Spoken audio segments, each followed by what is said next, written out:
در ولایت ختلان تاجیکستان خانه به خانه گشتن با مقصد صحبت‌های فهماندهی با اهالی در موضوع رادیکالیسم و افراطگرایی ادامه دارد. در این چاره‌بینی 1800 خدمتچی دولتی اشتراک دارند. اساساً کارمندان ساحه معارف، تندرستی و وکیلان محلی ناحیه‌ها. خبر می‌دهد نستعلیق وریمه. با گفته مقامات هدف یگانه چنین صحبت‌ها پیشگیری رادیکالیزاسیای جوانان است. گروه‌های ترغیباتی با مردم درباره لباس ملی زنانه که به جای پوشیدن حجاب از جانب رژیم پیشبری می‌شود صحبت می‌کنند. درباره خویشاوندانی که در خارج زندگی می‌کنند و گویا می‌توانند افراطگرا شوند سوال می‌کنند و اینچنین جوانان را برای خدمت در ارتش تشویق می‌نمایند. دست داریم از جانب مقامات حزب خوب این مسئله در یعنی که احساس ولایت نگران کننده است. مخصوصاً گراییدن جوانان با حرکت‌های اکستریمیستی تروریستی، خرافات پرستی.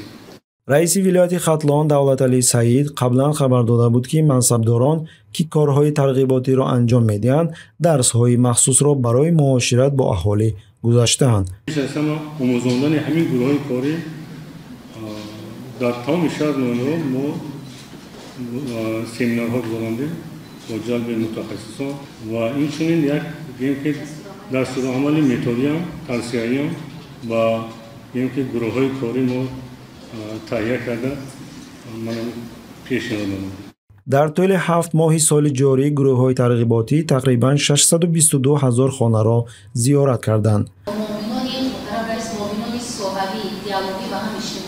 ما با طریق مجازی اونلاینی صحبت‌ها برگزار می‌کنیم و معلومات پورا می‌گیریم که امروز با چند خانه با اصول خانه به خانه کاربری انجام داده شد، چند نفر اولیا‌هایی که مورد توجه به کاربری قرار دارد و مخزن یگانه معلومات وارد کرده شد و ما مداومی با اون اولیا‌های کاربری را انجام می‌دهیم. میگوید معاون رئیس ولایت ختلان انزورات سلامزاده. در همین حال گروه‌های ترغیباتی معاشرتی خود را با مردم در عکس‌ها ثبت می‌کنند و حسابات‌ها را در شبکه‌های اجتماعی نشر می‌کنند. تنقیدگران حکومت در این رابطه می‌گویند که خانه به خانه گشتن منصبداران جز دخالت به حیات شهروندان و کارهای شخصی آنها چیزی دیگری نیست.